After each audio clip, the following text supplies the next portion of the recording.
right, so you are just dying to know more information and you're wanting to get a real deep dive into the history of temperament theory and personality theory. Well, you are in the right place. We're so excited that you want to know more. And I know Alan, my partner over here, wants to give you all kinds of fabulous background and information. For those of you that don't know me, my name is Aaron O'Connell. I'm the Director of Learning and Development for the National Curriculum and Training Institute, the parent company of Real Colors. My co-host over here, Mr. Alan Henry, I know there's a bunch of you out there that know him. He's going to take us down this journey. So, Mr. Henry, you should introduce yourself. Hello, Alan Henry, Master Facilitator with Real Colors, NCTI, the National Curriculum Training Institute. And we are going on a deep dive into history, way back, to find out who the pivotal players were, how they did their research, what type of research it was, what the questions they were asking. And it's very interesting background. Particularly interesting background for you as a certified facilitator. And it's just in case someone really wants to know more. Obviously, we give the quick rundown. It's almost like the skeleton during a class, which is great, but this is going to fill in the flesh, the muscle, all the organs. This puts it all together. And if you are ever pressed for, so what do you really know, Mr. Real Colors or Mrs. Real Colors facilitator, you can impress them with your knowledge. So this is the second video that we've done in this series of history. You may remember when you were certified, your master facilitator modeled for you the delivery of the history, and that's a rather quick experience. You mentioned the major players, and you move pretty quickly into the rest of your delivery of their session. This is not a replacement, as Alan was saying, for any of that content and anything that you would do. We have another video in that series, as I mentioned, that kind of replays that or kind of gives you another example of what that can look like. And it is a rather short experience. So today, we're not introducing or trying to replace what you would do in a normal delivery of the history portion of a Real Colors foundational workshop. This is just to give you the background and the knowledge, the foundation, if you will, to help fill in the gaps. So we're excited that you're here, that you want to know more. With that, Mr. Henry, should we take them on a stroll of personality and temperament history? Let's stroll. Let's stroll. All right, so in the beginning, so we're going way back. You may recognize this, the Hogwarts School of Witchcraft and Wizardry. And yes, they had 4 personality styles, or 4 houses that they put people in. And it was Hufflepuff, Gryffindor, Slytherin, or Ravenclaw.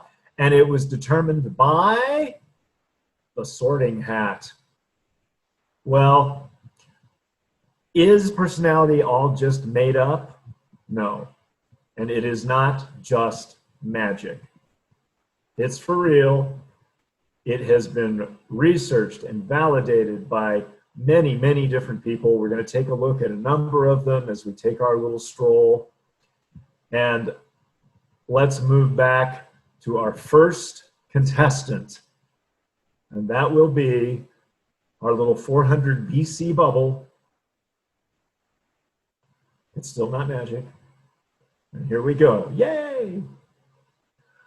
Our man Hippocrates.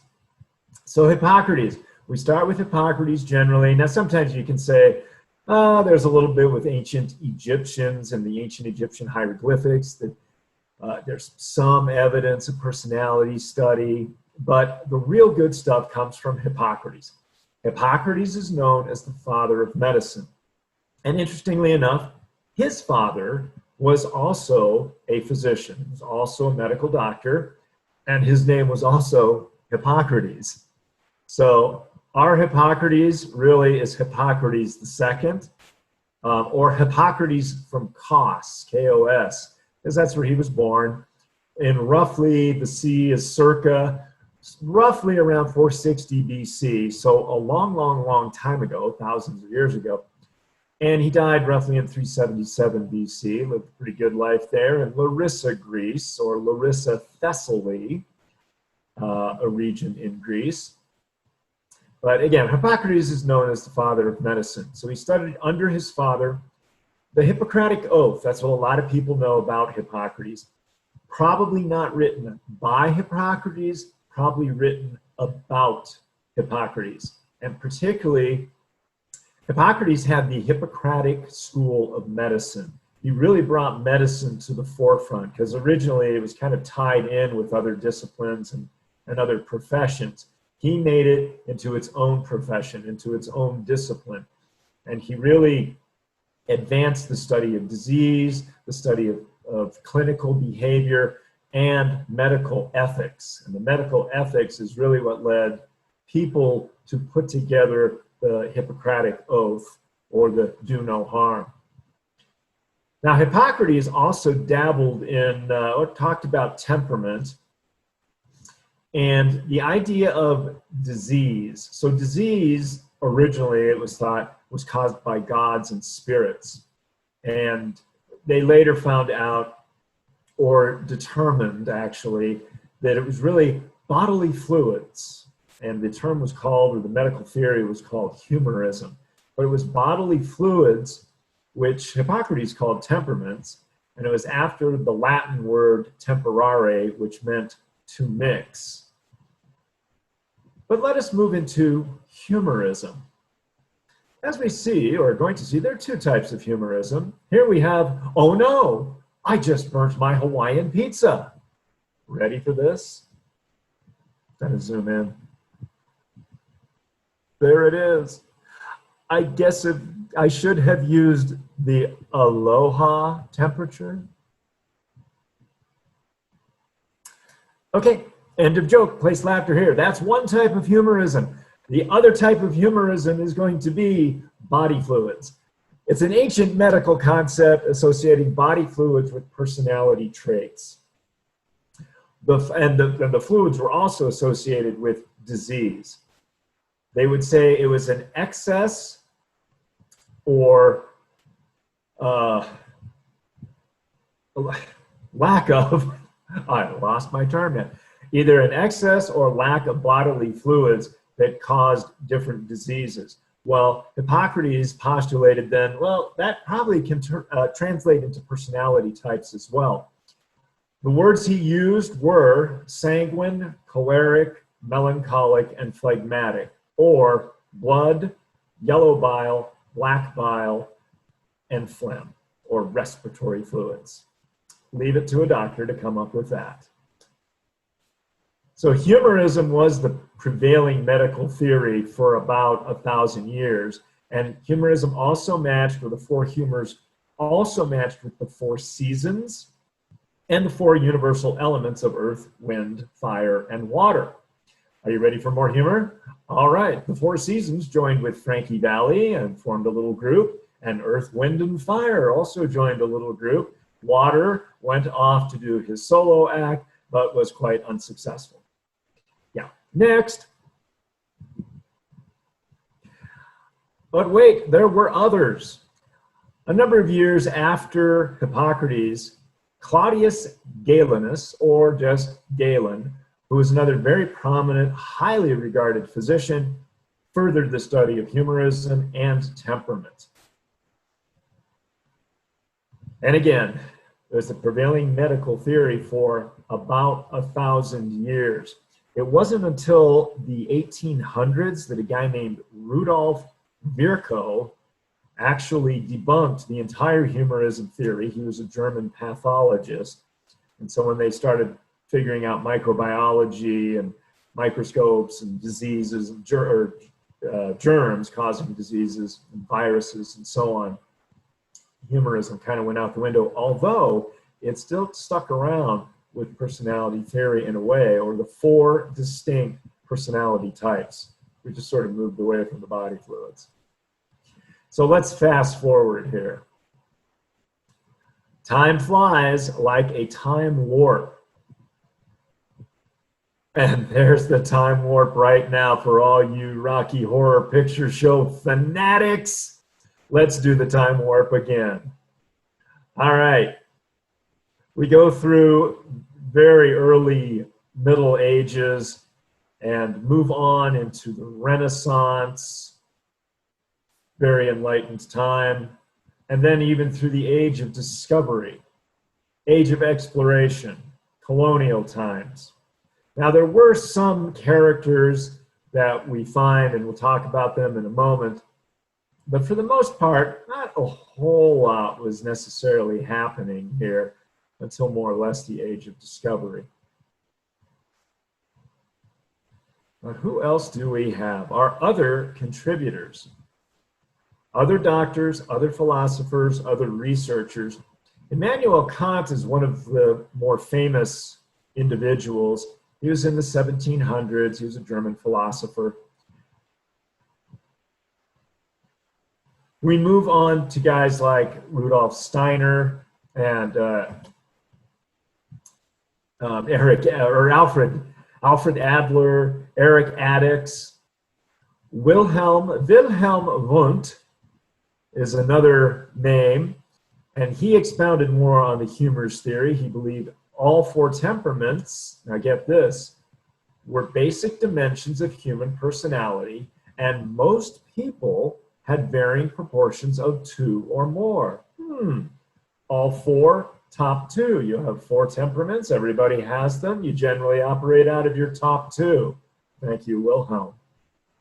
Then Spranger, Kretschmer, and Fromm as we move through the 1800s and into the 1900s. And even with Kretschmer and Fromm, moved into the 40s, 50s, 60s. And those are just some of the other figures, and if you're really interested, you can certainly look them up. And they had just varying versions of four distinct personality types. They use different words, they have some different ideas, but it still maintained a theme throughout. Here's our man, Carl Gustav Jung. Born July 26, 1875, died June 6, D-Day, 1961. So Carl was a doctor. Carl was a psychiatrist and a psychotherapist. He was Swiss.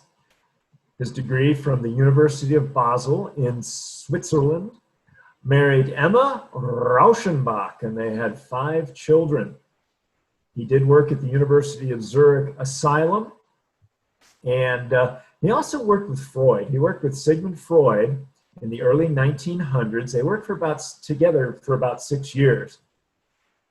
Freud was roughly 20 to 30 years older than Jung, but Jung learned a great deal from Freud and how Freud operated. However, they kind of had a philosophical falling out. Freud went his sex and aggression way, and Jung went the psychological types way.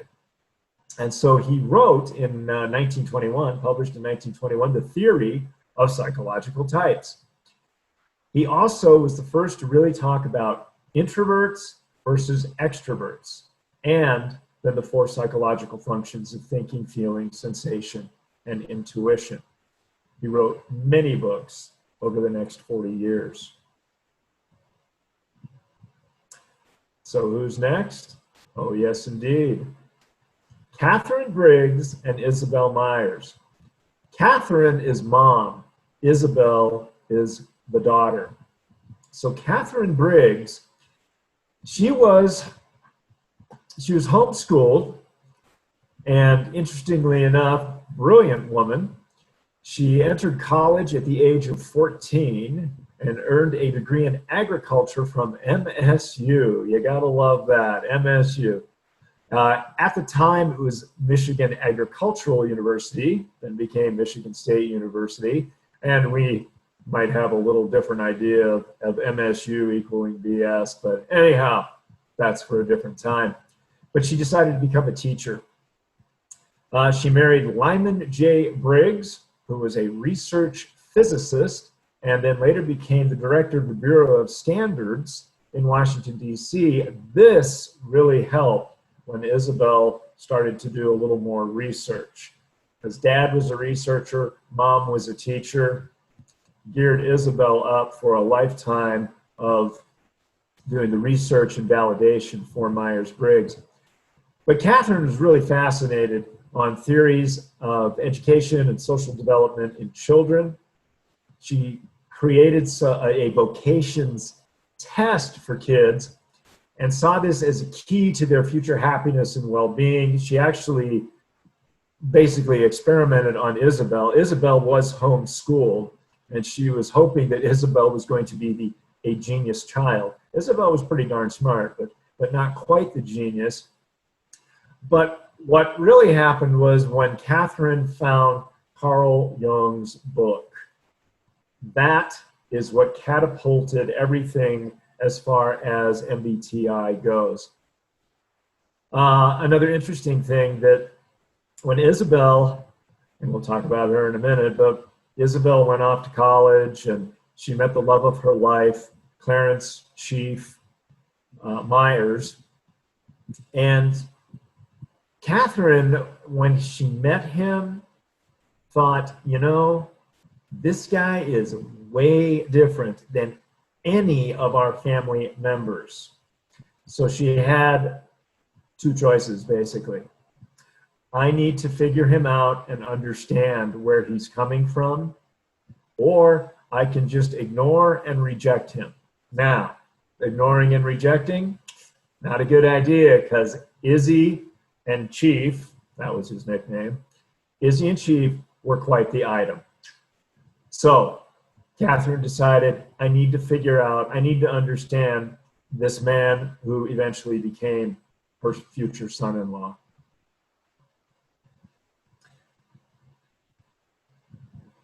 Isabel, the author and co-creator of a personality inventory called the Myers-Briggs Type Indicator. Again, she was homeschooled. She got a bachelor's in political science from Swarthmore in Philadelphia. So kind of interesting that neither of them had a psychology background or research background, but they still were able to learn, read, develop, research, validate, and they would build each time over the years on what they learned and what they understand to create an amazing instrument. So Clarence Chief Myers, we talked about him. He happens to be an ISTJ, if you know your Myers-Briggs. And Isabel was an INFP. So they had a few things that they needed to kind of work through as well. They had two children, Peter and Anne. And they began, or Isabel began, utilizing the Myers-Briggs program on family and friends, and then got a big break working with the Philadelphia Bank and then George Washington University Medical School, where she was able to have a sampling of 5,355 freshman medical students. And that's when things really kicked into gear.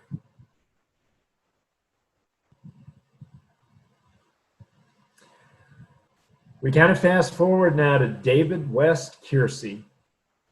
Old David, born in August 31st, 1921, and died July 30th, 2013.